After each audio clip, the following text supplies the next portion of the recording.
Bismillahirrahmanirrahim. Assalamualaikum warahmatullahi wabarakatuh. Waalaikumsalam warahmatullahi wabarakatuh.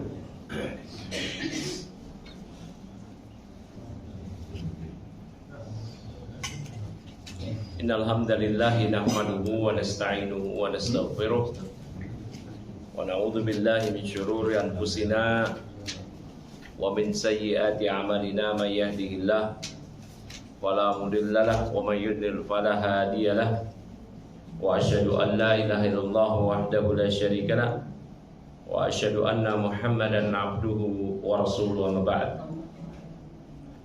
Ikhwani fid din, a'azzanallahu iyyakum. Hadirin semuanya, Bapak Ibu yang semoga Allah Subhanahu wa taala senantiasa merahmati kita, memberkahi kita dimanapun kita berada. Serta semoga Allah Tabaraka Ta'ala menjaga kita, keluarga kita, beserta kaum muslimin dari segala macam fitnah dan keburukan.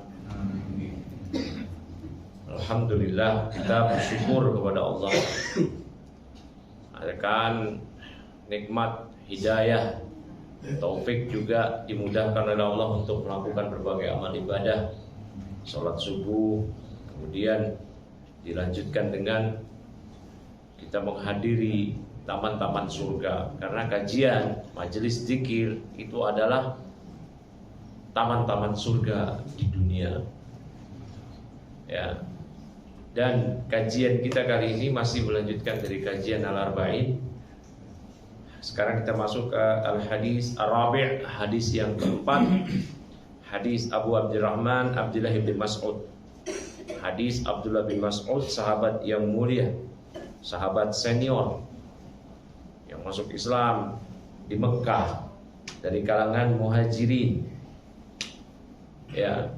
Qala haddatsana Rasulullah, kata Abdullah bin Mas'ud, Rasulullah sallallahu alaihi wasallam menyampaikan sebuah hadis kepada kami, ya.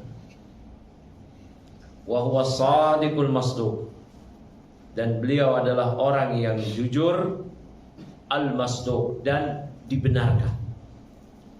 Artinya kredibilitas kejujuran Nabi diakui oleh pihak, bukan cuma kawan yaitu para sahabat, bahkan juga lawan. Jangan dikira Abu Jahal, Abu Lahab, segenap musyrikin Quraisy mendustakan Nabi SAW.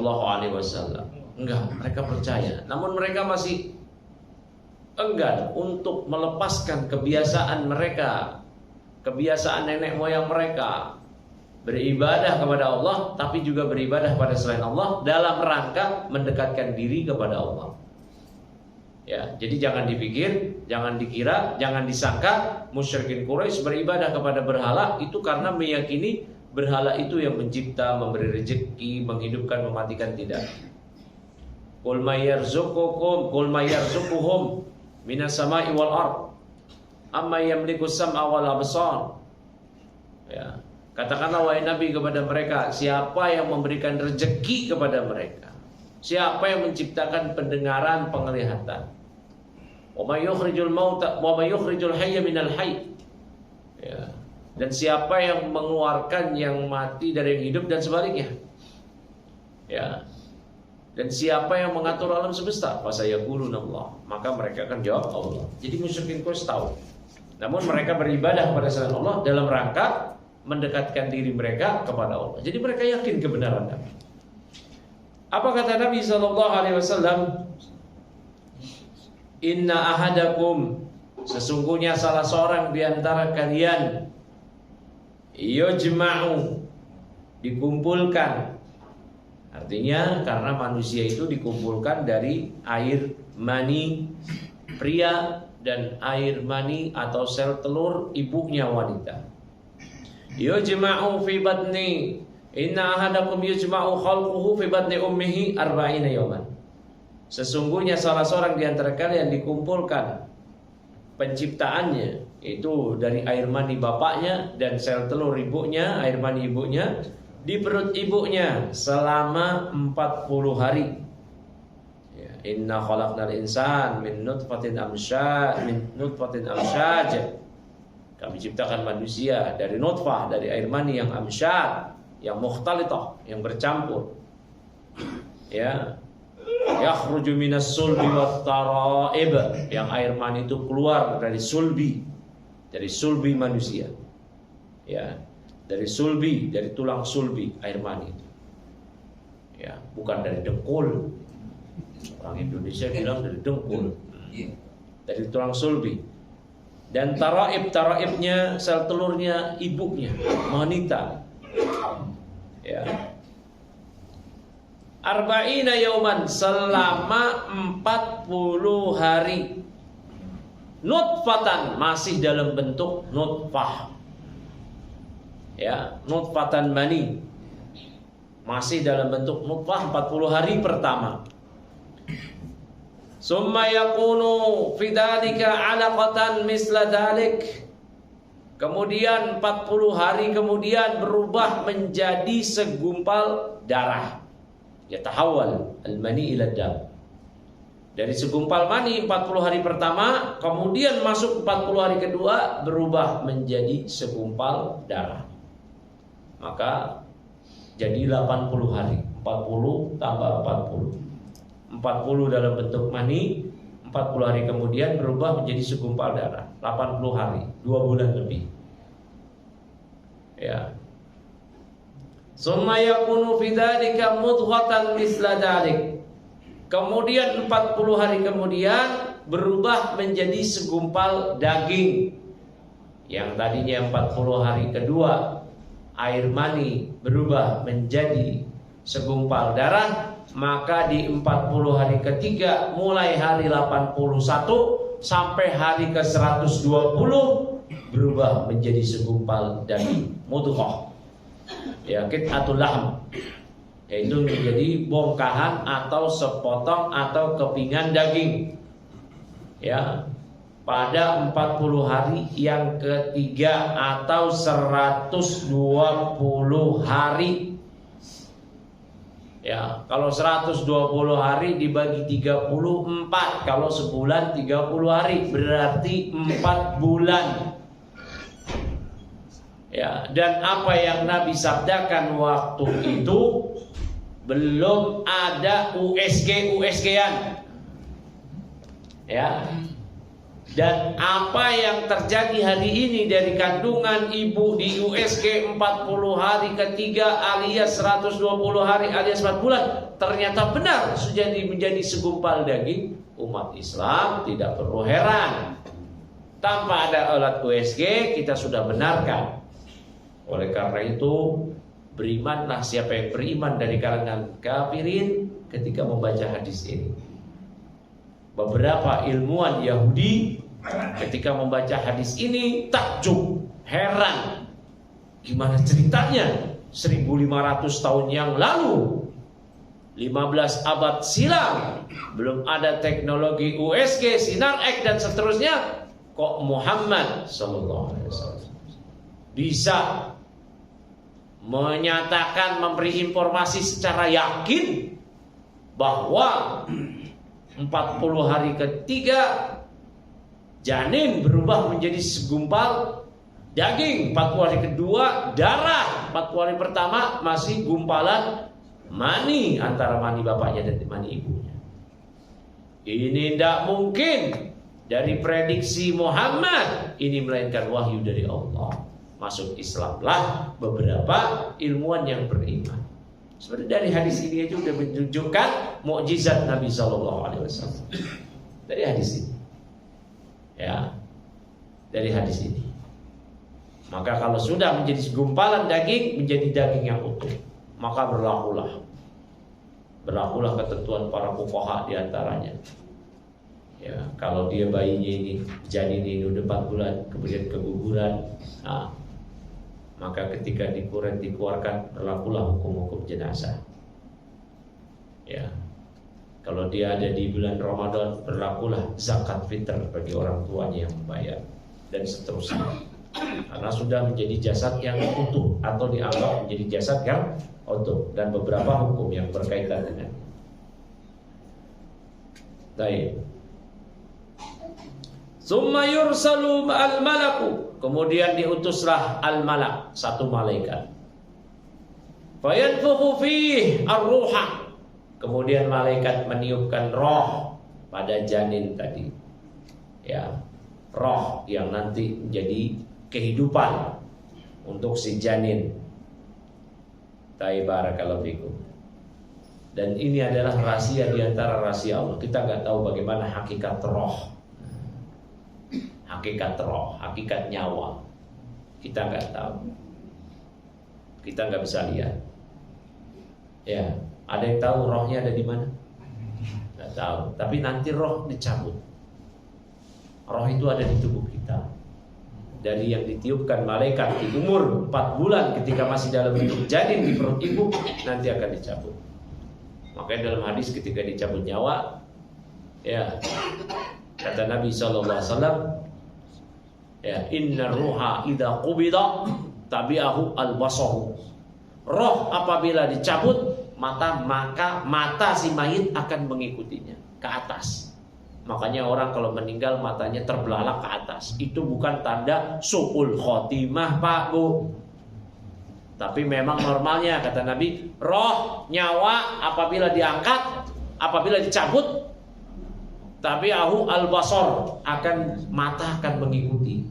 Namanya dicabut dari bawah ke atas. Nah, berarti roh kita begitu, entah ada di mana. Pokoknya dicabut oleh malaikat pencabut nyawa. Malakul maut namanya dalam ayat Al-Quran. Qul yatawaffakum malakul maut. Katakanlah yang mencabut nyawa kalian adalah malaikat maut, ya. Atau dinamakan siapa? Dalam hadis-hadis yang lemah, siapa namanya? Israil, ya. Tapi hadis-hadisnya lemah. Yang menerangkan nama malaikat pencabut nyawa adalah Israil. Yang sahih di Al-Quran malakul maut, ya. Nah, akan ditiupkan roh. Kemudian bukan sekedar ditiupkan. Jadi roh ini urusan Allah, kita nggak tahu hakikatnya. Yas'alunaka 'anir ruh, qulir ruhu min amri rabbi. Ya. Wa ma utitum minal ilm illa qalila. Mereka bertanya pada engkau wahai Nabi tentang roh. Katakanlah wahai Nabi, roh itu urusan Allah. Ya. Yang jelas manusia yang hidup ada rohnya. Tapi rohnya kayak apa? Gak tahu. Itu menunjukkan keterbatasan akal kita, pengetahuan kita. Sepinter-pinternya kita gak tahu rohnya di dalam bentuk kayak apa. Ya.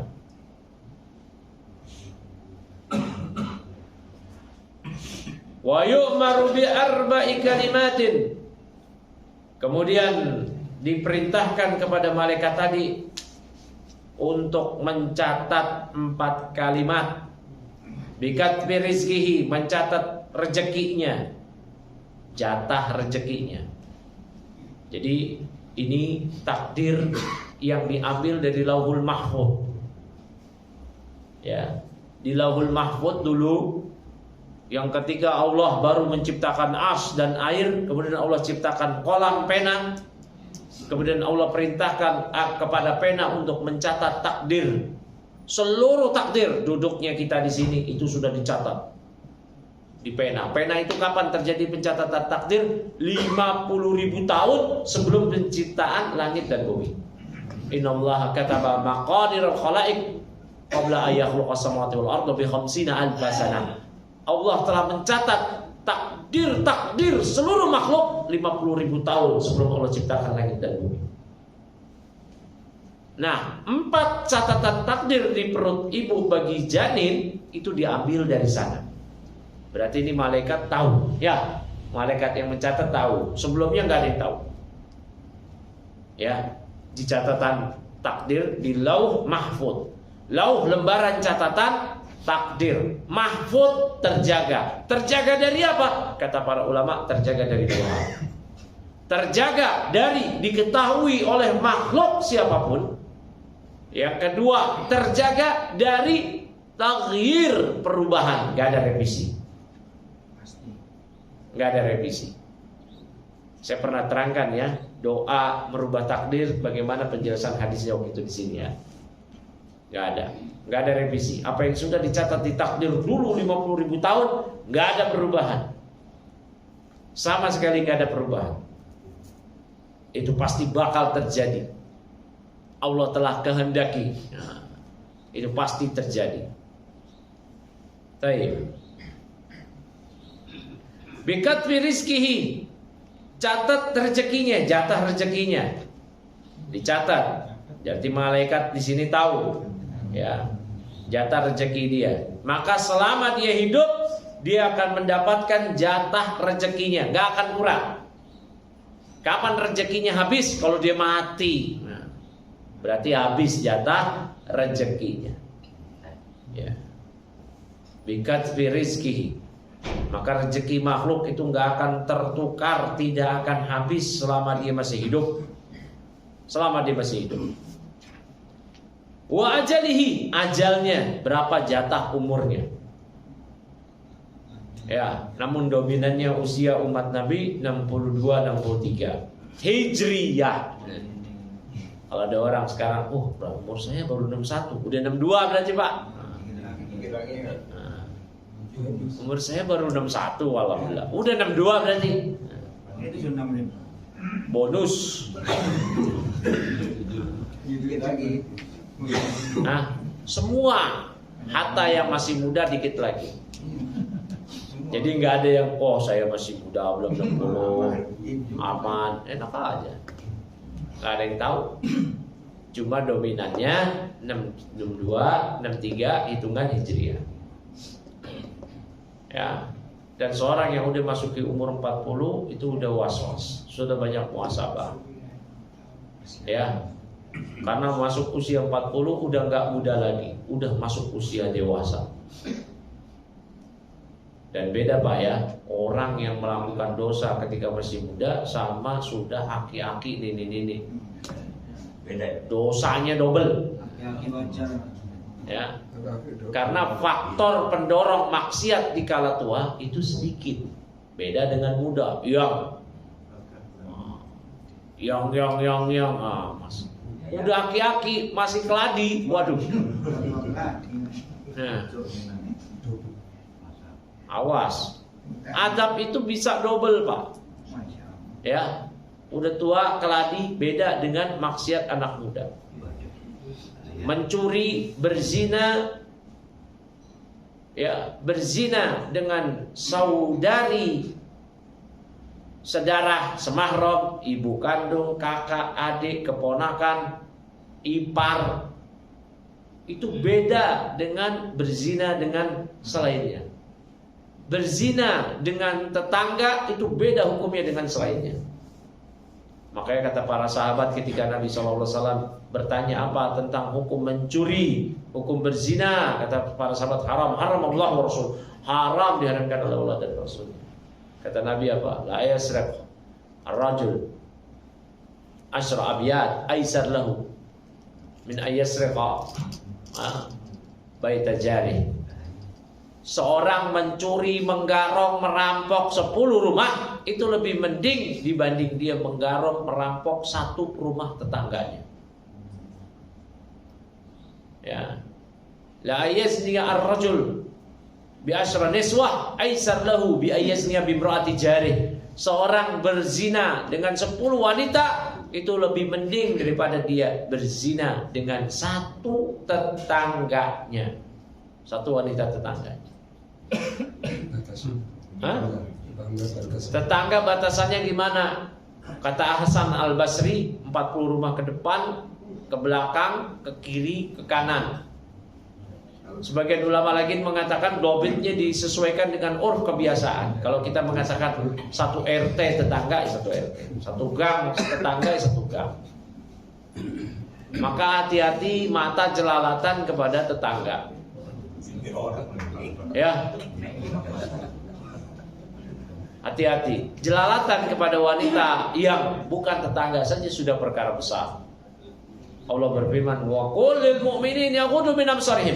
Katakanlah wahai Nabi kepada kaum mukminin agar mereka menundukkan pandangan mereka. Ini kepada wanita, seluruh wanita muslimat, kafirat sekalipun kita jaga pandangan, apalagi kepada tetangga.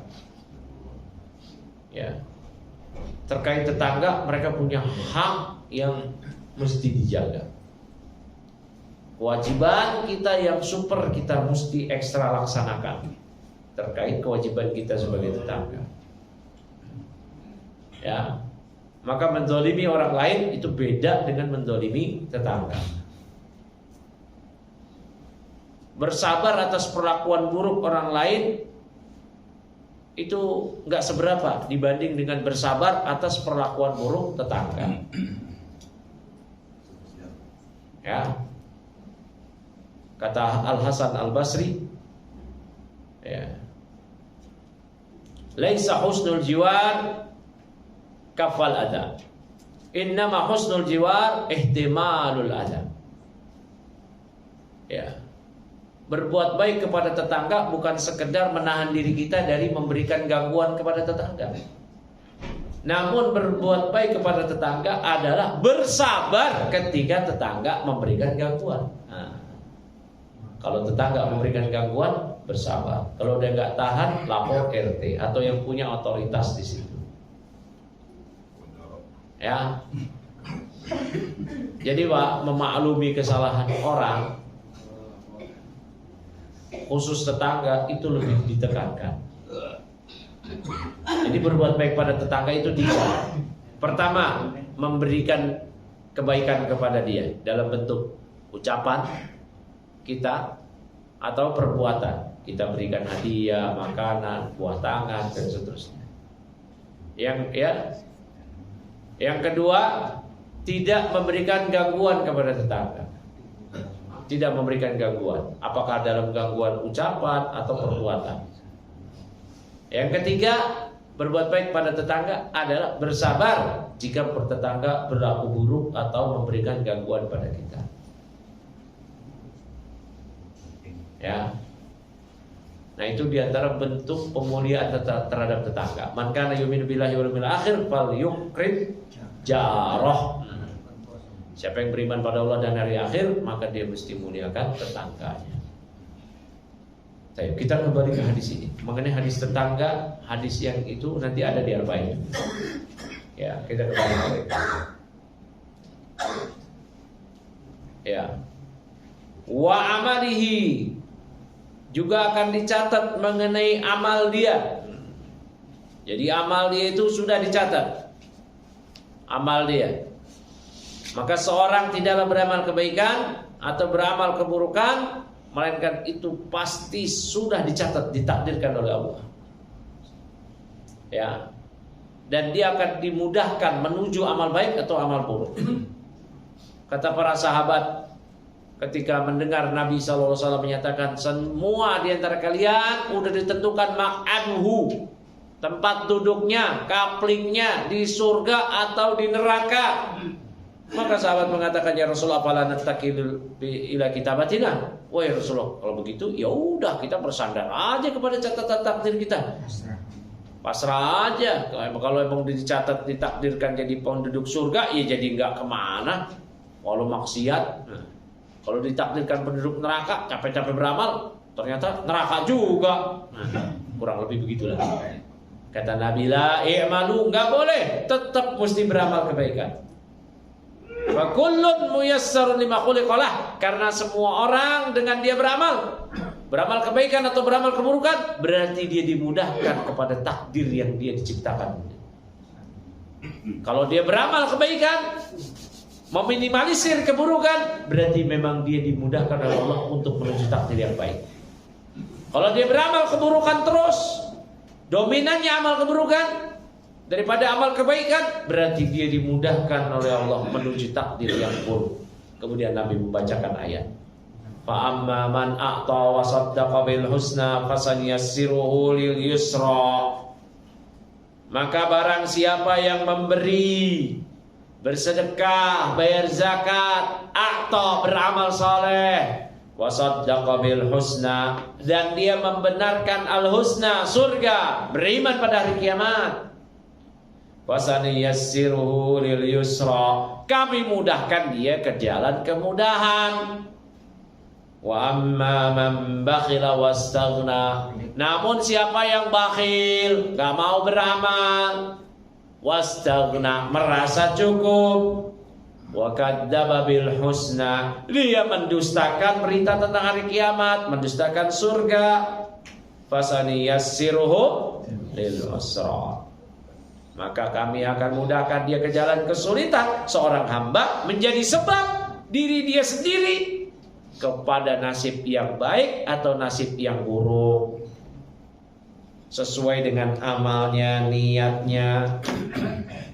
Namun Allah yang menentukan. Jadi dalam ini hadis takdir.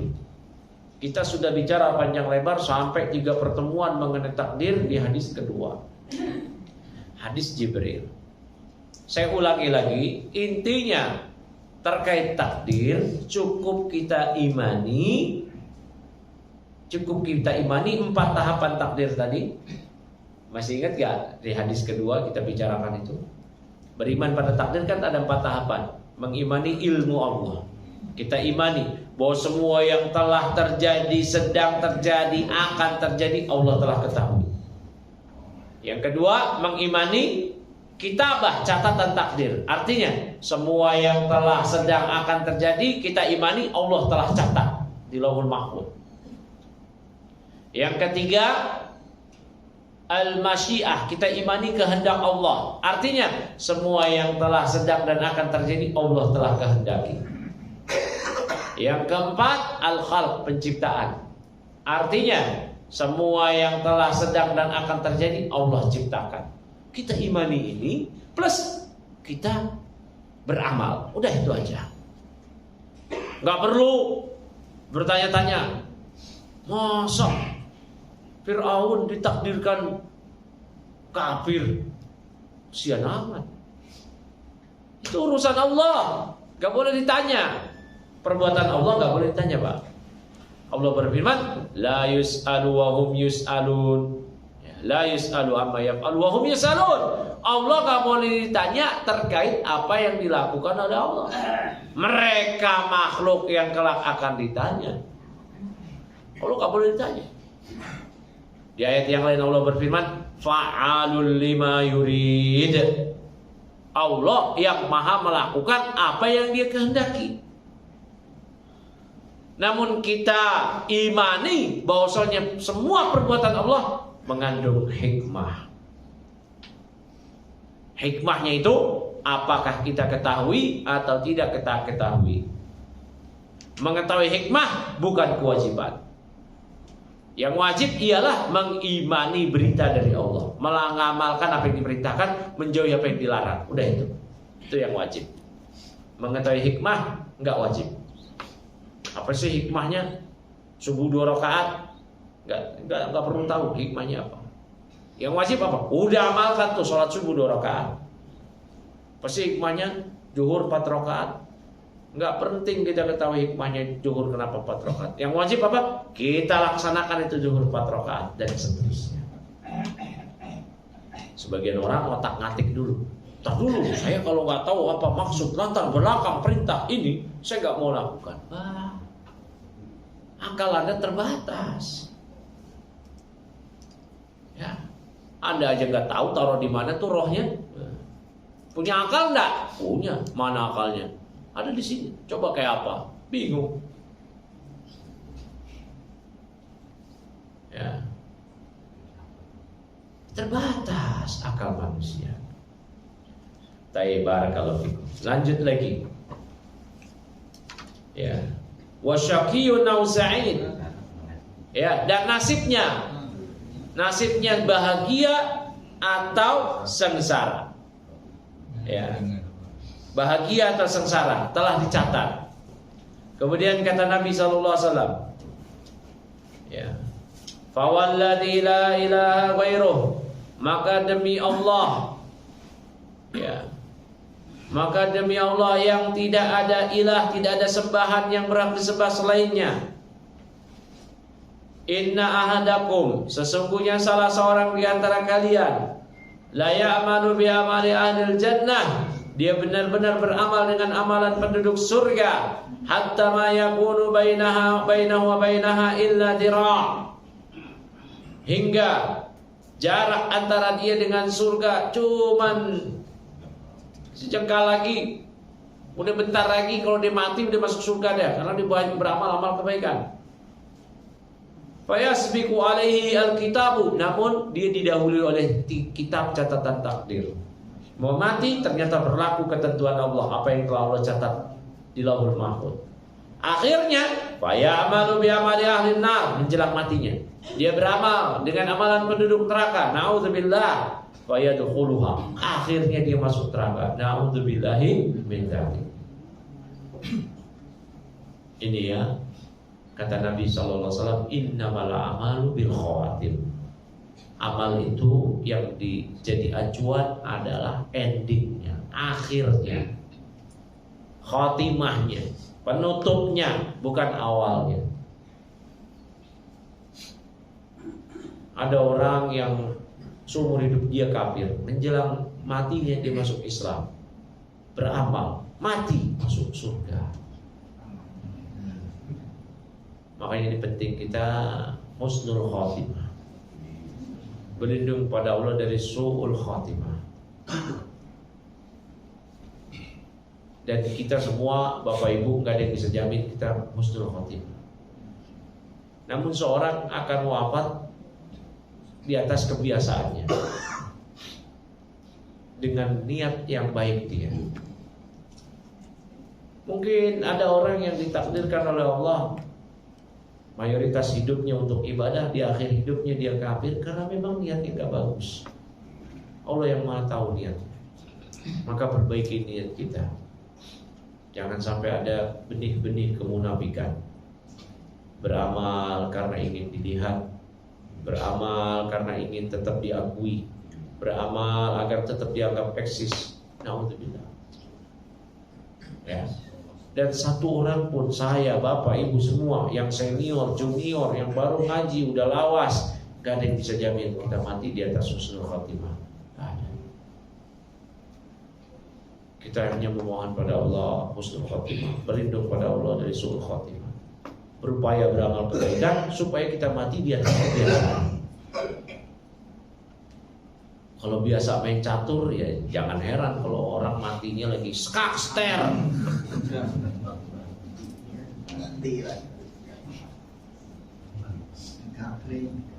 Lagi main gable ya matinya udah kiu. Peng. Kalau dia biasa nenggak homer, matinya ya jangan heran. Nauzubillah.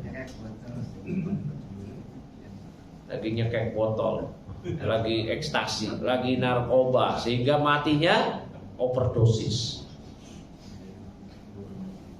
Banyak kan tuh orang-orang matinya OD, overdosis, lagi narkoba. Ya karena hari-hari dia dominannya itu. Ada orang yang mati lagi joget-joget di atas panggung, ya karena hari-hari dia seperti itu. Ada orang yang mati ketika sujud, ketika sholat, ketika baca Quran, ketika pengajian, karena niat baik dia, karena hari-hari dia dominannya seperti itu. Walau kita juga gak boleh vonis orang yang mati lagi main sekak seter, oh neraka nih. Kita gak boleh vonis, Pak. Cuman kita khawatir ini matinya husnul khatimah. Khawatir. Boleh nggak kita tetap sholatin? Boleh. Walau kita tahu matinya lagi main biliar, habis dikasih sama cewek pembawa biliar, lagi gini-gini, encoknya kumat, jantungnya melarat, mati. Nauzubillah. Ya, gak boleh. Matinya di tempat biliar, matinya di bar, matinya di atas panggung, matinya. Kalau dia mati tidak di atas kekafiran, walau maksiat, kita tetap boleh mendoakan dia. Allahumma ghfirlahu warhamhu. Boleh nyolatin dia nggak? Boleh. Kecuali dia mati di atas kekafiran. Gak boleh nyalatin dia, gak boleh mohon ampunan untuk dia. Maka Nabi walladzina amanu ayastaghfiru lil musyrikin, kata Allah. Gak boleh, gak patut bagi Nabi dan orang-orang beriman memohon ampunan buat musyrik. Begitu juga orang yang mati lagi husnul khotimah, lagi sholat, lagi sujud, lagi dakwah, lagi pengajian, nyender, mati. Al khair, jannah, nggak boleh. Kita pastikan. Kita cuma mendoakan kebaikan untuknya, berharap kebaikan untuknya. Gak boleh memastikan dia penduduk surga, gak boleh memastikan dia penduduk neraka, gak boleh. Ya. Kemudian kata Nabi SAW, wa inna ahadakum la yamalu yamana bi amali ahlil nar. Dan sesungguhnya salah seorang di antara kalian dia benar-benar beramal dengan amalan penduduk neraka, hatta ma yakunu bainahu wa bainaha illa dira', hingga antara jarak dia dengan neraka sebentar lagi, sejengkal lagi, cuma brok, mati dia, udah neraka karena umur dia dihabiskan untuk amalan neraka, maksiat dan seterusnya. Wa yasbiqu alaihi alkitabu, namun dia didahului oleh kitab. Ketentuan Allah, takdir Allah mendahului dia mati di atas kekafiran, di atas amal neraka. Akhirnya di penghujung hidupnya, faya malu bi amali ahlil jannah fayadkhuluha, rawahu al-Bukhari. Akhirnya dia beramal dengan amalan penduduk surga, kemudian dia pun akhirnya mati dan akhirnya dia masuk surga. Ya. Ada sahabat yang umurnya dihabiskan kekafiran, kemudian Allah berikan dia hidayah, masuk Islam. Berjihad, mati. Kata Abu Hurairah, bahkan belum pernah wudu, tapi Nabi katakan, huwa min ahli jannah. Panglima Romawi dulu namanya Raja George, Jenderal George. Ya. Kalau dulu perang biasa panglima sama panglima maju ke depan. Panglima kaum muslimin Al-Khalid Al-Walid bin Al-Walid, Saifullah. Panglima Romawi Jenderal George naik kuda ke depan, diskusi. Ternyata didakwahin oleh Al-Khalid Al-Walid. Dia padahal datang ke situ mau memerangi kaum muslimin. Dia berperang di atas bendera salib, demi salib Romawi Nasrani. Akhirnya dia beralih masuk Islam, dan akhirnya menjadi pasukannya Al-Khalid Al-Walid menghadapi pasukan dia sendiri sebelumnya. Dan ternyata karena orang-orang Romawi marah kepada dia, dianggap pengkhianat, dia betul-betul diincar, mesti dibunuh, dan dia mati syahid. Belum pernah wudhu, belum pernah mandi janabah, belum pernah sujud. Enak banget ya? Iya Pak, benar Pak. Benar doang. Ya, kita iri seperti itu bukan iri, namanya ghibthah. Ya, kita mesti iri Pak. Ghibthah namanya, itu bukan hasad. Iri yang diperbolehkan, iri yang halal itu cuma dua. Iri melihat orang yang punya ilmu agama, kemudian dia amalkan ilmu agamanya dan dia sampaikan, kita iri. Yang kedua, orang yang punya harta, dia habiskan hartanya untuk di jalan Allah, kita iri itu. Habis itu haram iri. Dia tetangga renov mulu, dia tetangga gonta-ganti kendaraan mulu, dia tetangga rezekinya nambah mulu, terus iri. Oh, itu membakar amal hasan, haram. Yang kayak tadi iri, iya iri. Baru masuk Islam, ada orang lihat baru masuk Islam, Pak, kita iri Pak. Itu dia seperti baru dilahirkan ibunya. Ketika dia syahadat, asyhadu an la ilaha illallah wa asyhadu anna Muhammadan Rasulullah. Wah, diampuni seluruh kekafiran dia. Lah kita belepotan dosa ini. Belum ada SK pengumuman dari langit, tobat-tobat kita diterima oleh Allah. Memangnya tahu? Ya, kita ini diterima tobatnya oleh Allah. Istighfar kita dia pasti diampuni. Ada yang tahu gitu? Enggak. Kita cuma bisa berharap agar diampuni, khawatir jangan-jangan tidak diampuni. Udah gitu aja. Melihat orang yang baru masuk Islam, dengan keikhlasannya, bahkan dengan perjuangannya, dia meninggalkan keduniaannya demi Islam, masuk Islam. Waduh, meleleh hati ini, Pak. Iri, iya iri. Nah, kita udah bangun subuh, ikut kajian, belum tentu diampuni. Puluhan tahun hidup. Ya udah, kita terus saja beramal, berharap diampuni, berharap diterima amal. Tapi khawatir juga, jangan nggak diampuni nih, jangan-jangan nggak diterima nih amal nih. Lah ini orang baru masuk Islam, waduh. Ya, habis itu mati lagi, waduh. Aduh. Kok bukan kita gitu ya? Ya. Baru masuk Islam, syahadat la ilaha illallah wa rasulullah, jantungan, mati. Aduh.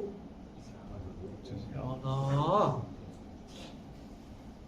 Ada kebahagiaan. Kita mesti senang, Pak, melihat seorang muslim mendapat kebahagiaan itu, kita mesti senang. Ada kebahagiaan, ada haru, ada iri, ada bercampur. Gado-gado katanya. Tapi kalau gado-gado ada yang pedes, ada yang mengandung kolesterol, kacang gorengnya. Kalau ini kebaikan semua. Sampai jam berapa ini? 6 dulu. Jam 6. Baik. Barakallahu. Soalnya hadisnya udah selesai nih. Hadisnya udah selesai. Ya, saya soal jawab aja kali Pak ya. Iya. Ya, silakan bagi bapak-bapak yang mau bertanya, mau protes, silakan. Tempat. Yo, ya Pak.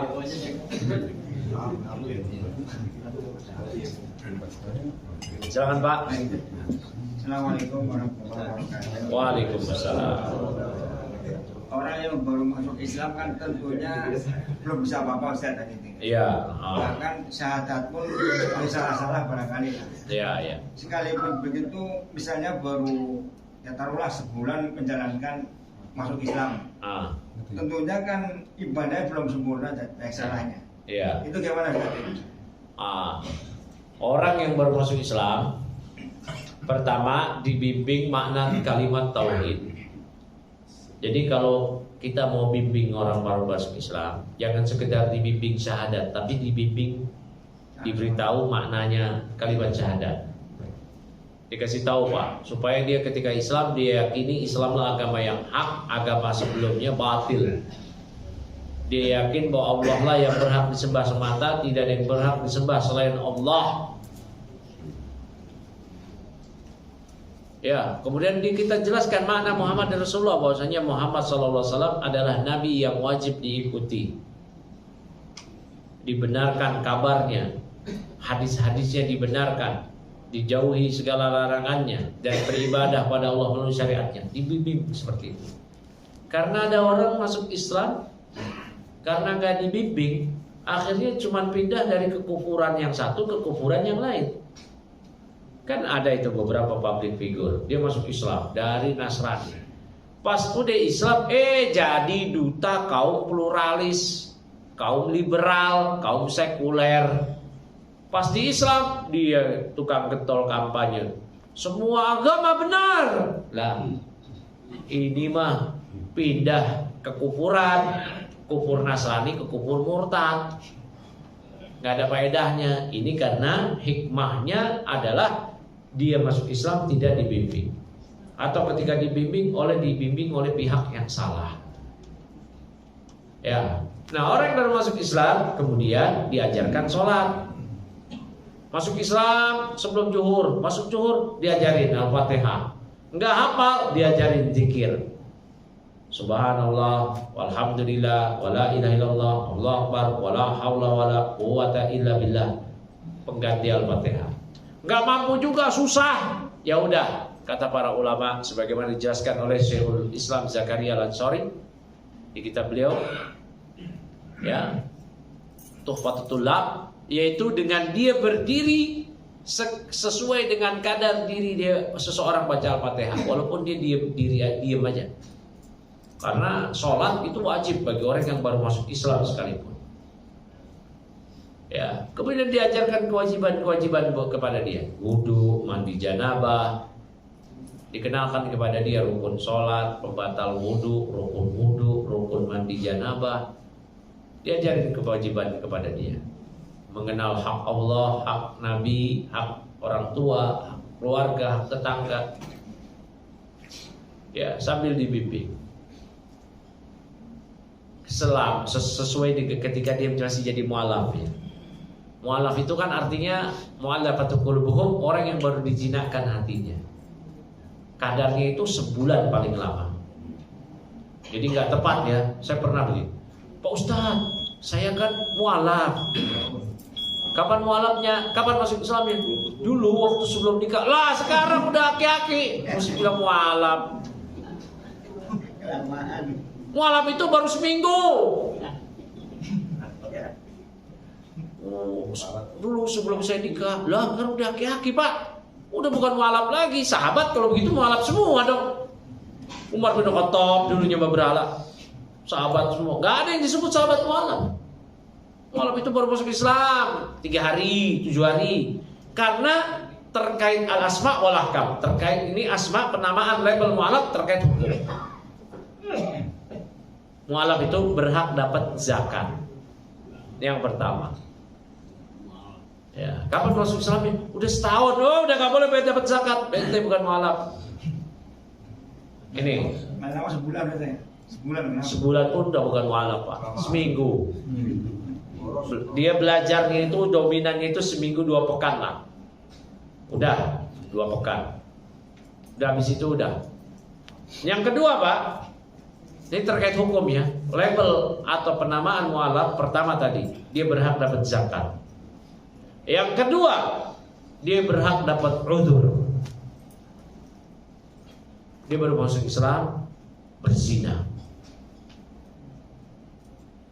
dirajam. Mau dirajam? Oh, saya nggak tahu. Saya biasa di agama saya sebelumnya kumpul kerbau. Kumpul kerbau boleh. Oh, nggak boleh kumpul kerbau. Nah, haram, itu zina.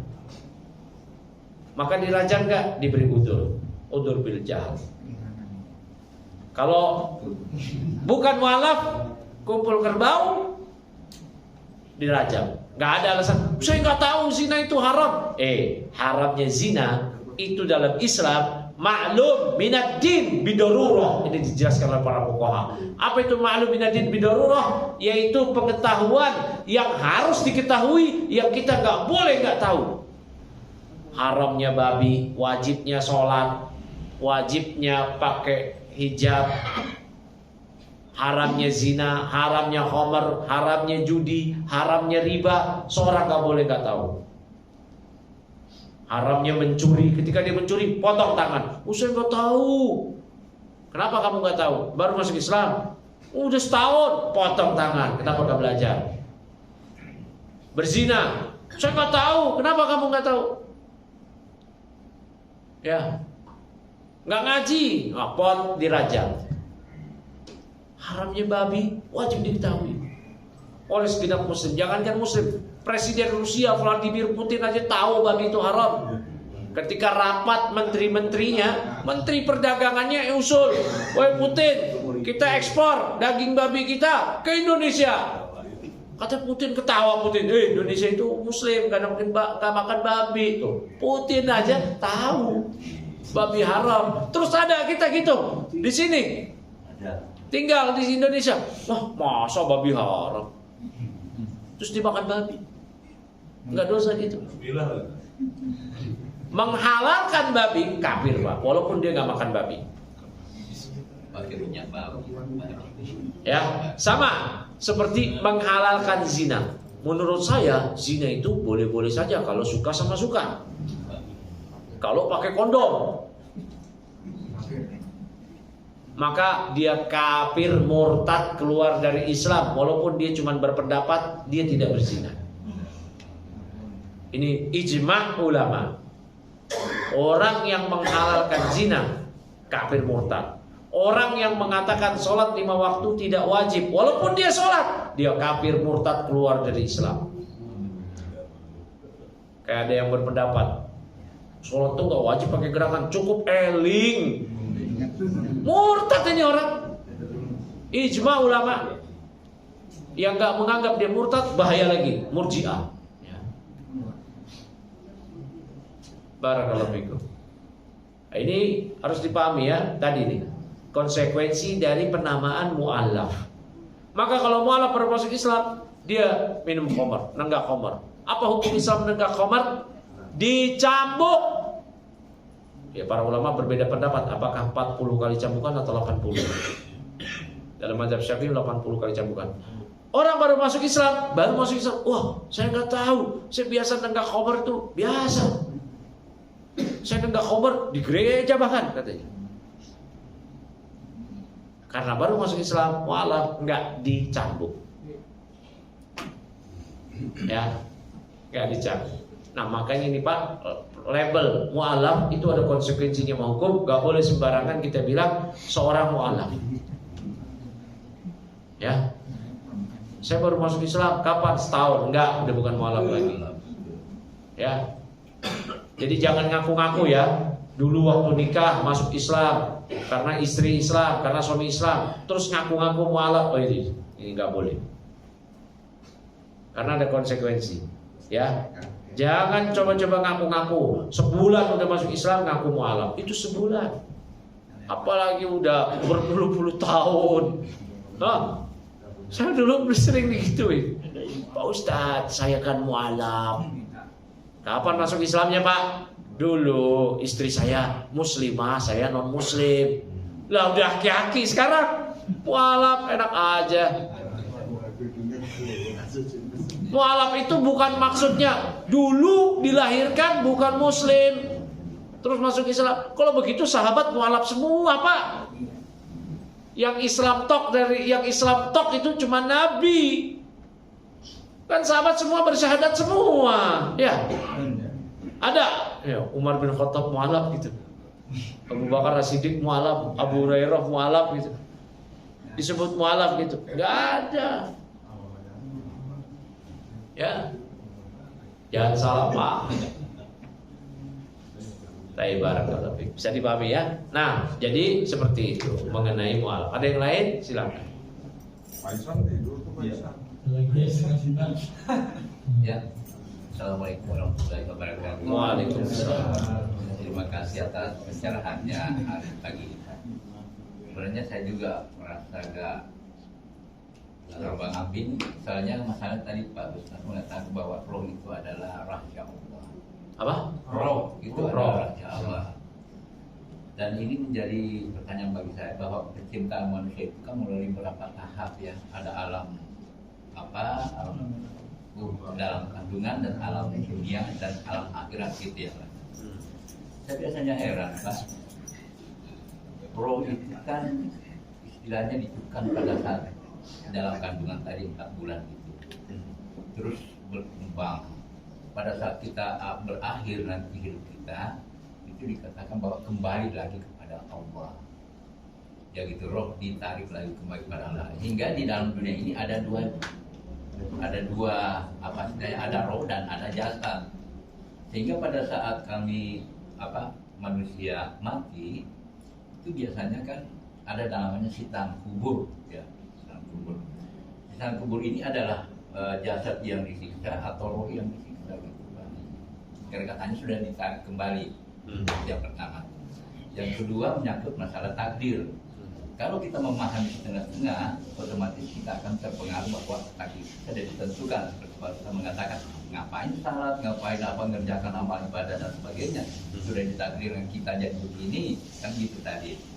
Nah, saya yakin bahwa takdir ini adalah suatu hak prerogatif Allah, bahwa tidak ada yang bisa tahu kemauan Allah.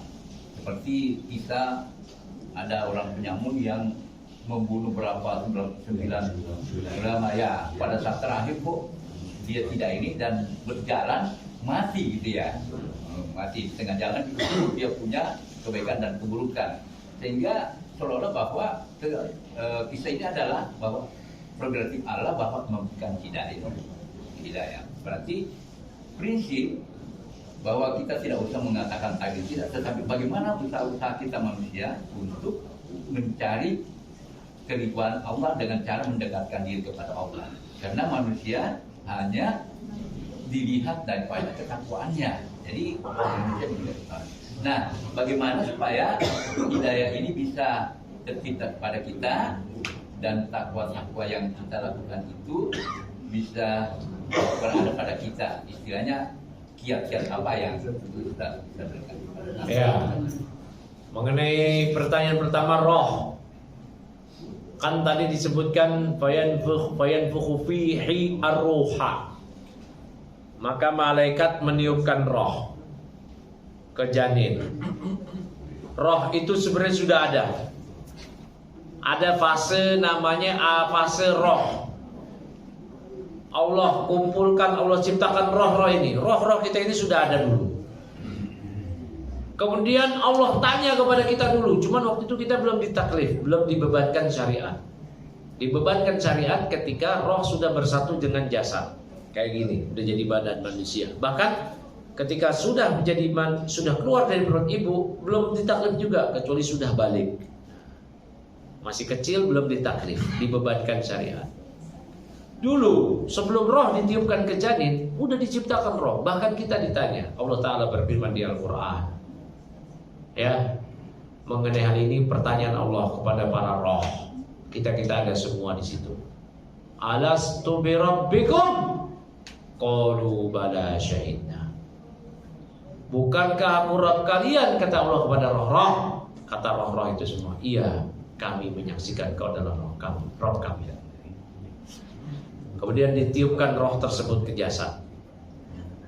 Kemudian 9 bulan dominannya, lahirlah manusia sampai usia taklif, yaitu usia balik.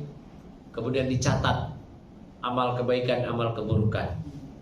Kemudian mati. Ada fase kehidupan yang ketiga, alam roh, ya, alam janin, alam dunia. Yang keempat, alam kubur. Alam kubur cuman ada 2 kehidupan, nikmat kubur atau siksa kubur. Yang dapat nikmat, yang disiksa roh atau jasad. Perhatikan, yang dapat nikmat atau dapat siksa roh dan jasad, bukan sekedar roh. Alamnya namanya alam barzakh. Baik itu orang ada di kuburan, ada di dalam laut, ada di perut ikan paus, ada dalam perut piton. Pokoknya alamnya namanya alam barzakh. Alam barzakh. Ini fase sebelum hari kiamat. Yang dapat nikmat roh dan jasad. Roh dan jasad. Oleh karena itu kata Rasulullah SAW, innal arda la ta'kulu ajsadal anbiya'i. Sesungguhnya bumi, tanah, dia tidak akan memakan jasad para nabi. Jangankan para nabi, orang-orang soleh aja tidak dimakan jasadnya. Pernah terjadi banjir besar di kota Madinah, hingga kuburan Umar bin Khattab tersingkap dan kaki Umar bin Khattab beserta bulu-bulunya masih fresh. Padahal itu sudah ratusan tahun. Ya, beberapa tahun yang lalu, tepatnya tahun 2009 atau 2010, terjadi longsor di TPU di daerah Banten. Longsor TPU-nya, bergelimpanganlah tulang-tulang dan 1 jasad utuh. Ternyata ibu guru TPA, guru ngaji. Berarti dari sini aja jasad. dapat nikmat, jasad dapat siksa. Ditanya di kubur, "Man rabbuka wa ma dinuka wa ma nabiyuka?" Ditanya 3 pertanyaan ini. Kalau yang beriman pada Allah dengan mengamalkan perintah Allah, beriman pada Nabi, mengamalkan sabda Nabi di dunia, membenarkan Islam, dia akan jawab, "Rabbi Allah wa dinil Islam wa Nabi Muhammadin sallallahu alaihi wasallam." Dia dapat nikmat kubur. Kuburan dilapangkan. Alam barzakh dilapangkan. Akan diberikan aroma surga. Tapi kalau dia nggak bisa jawab, dia mengatakan, la adri sami'tun nasa yaquluna syai'an faqultuhu. Aduh, saya nggak tahu, saya cuma dengar orang-orang berkata tentang Allah begini, berkata tentang Islam begitu, berkata tentang Nabi begini, ya saya ikut-ikutan. Akhirnya dia dipukul dengan kodam oleh malaikat Munkar Nakir. Terhimpit kuburannya, alam barzakhnya terhimpit. Alam barzakhnya terhimpit. Ya, hingga menyatu tulang-tulang dia, tersiksa dia sampai hari kiamat. Apa yang tersiksa? Roh dan jasad. Ya. Jasad orang buruk ketika dimatikan oleh malaikat, rohnya dibawa ke langit. Pakai kantong hitam.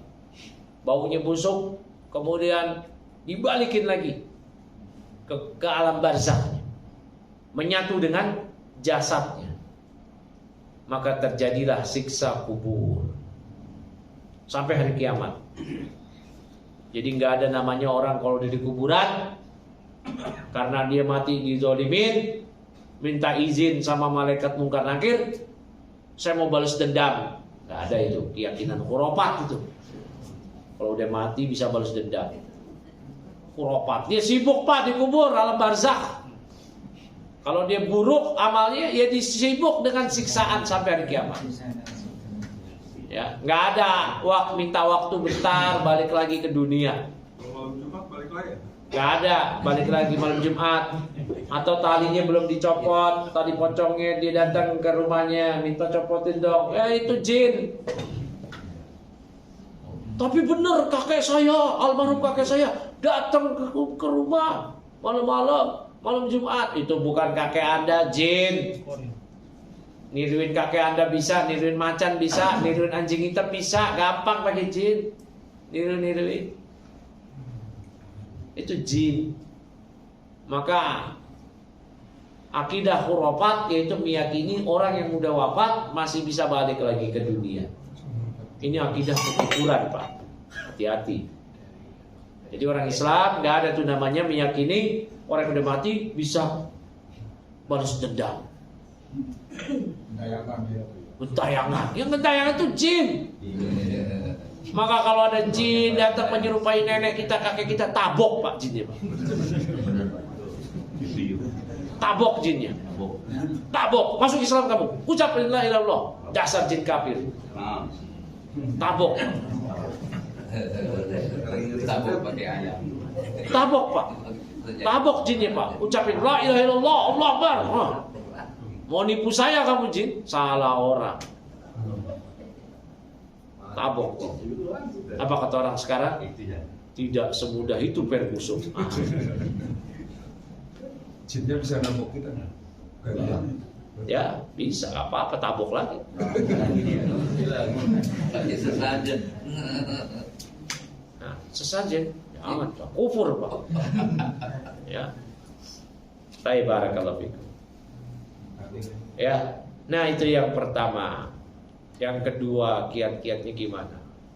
Tadi ya, masalah takdir cukup kita imani, kita amalkan. Kalau enggak seperti itu, 2 gerbang kesesatan mengintai. Gerbang pertama, Qadariyah, penolak takdir. Yang kedua, Jabriyah, orang yang bersandar hanya pada takdir. Tadi saya katakan, mengimani takdir, mengimani 4 hal tadi. Plus, kita imani juga bahwa manusia diberikan oleh Allah ikhtiar. Manusia diberikan oleh qudrah, kemampuan untuk mau beramal, meninggalkan amal, untuk mau taat atau maksiat. Manusia diberikan oleh Allah iradah, keinginan untuk taat, keinginan untuk maksiat. Namun semuanya apa yang diberikan oleh Allah berupa kemampuan, pilihan, keinginan itu enggak lepas dari apa yang Allah kehendaki. Wa ma tasya'una illa ayyasha'allahu rabbul alamin. Dan tidaklah apa yang kalian kehendaki itu enggak lepas dari apa yang Allah kehendaki Rabbul alamin. Udah, kita beramal aja. Kita beramal. Karena kalau enggak, dua gerbang kesesatan mengintai. Masa dikit-dikit takdir, kita juga diberikan kemampuan, kita suruh beramal. Allah enggak menentukan apa yang terjadi di masa mendatang. Kita yang menentukan diri kita sendiri. Nah, ini qadariyah, pengingkar takdir. Ya, masa depan kita di tangan kita, kata para motivator. Enak aja. Sebentar Pak ya, Pak, ini saya terusin lagi. Sabar. Sebagian ucapan motivator yang bertentangan dengan takdir apa? Usaha tidak membohongi hasil. Itu ucapan yang bertentangan dengan takdir. Emangnya kalau kita usaha pasti ada hasil? Ya, kita cuma usaha, tawakal, hasil ada atau enggak itu urusan Allah. Jangan nanti saya udah usaha kok gak ada hasil, katanya usaha tidak membohongi hasil, atau yang semana. Apa gimana kalimatnya? Seperti itulah. Berarti ngatur Allah Pak ya? Hah? Berarti kalau gitu ngatur Allah Pak ya? Ya, iya seperti itu. Ya. Yuk, nih gerbang qadariyah, gerbang kedua jabriyah. Udahlah, udah ditakdirkan. Korupsi takdir, udah. Zina takdir. Allah perintahkan kita untuk tidak korupsi, untuk tidak berzina. Wa hadainahun najdain. Kami telah berikan jalan petunjuk dua jalan, kata Allah. Jalan kesesatan, jalan kebaikan.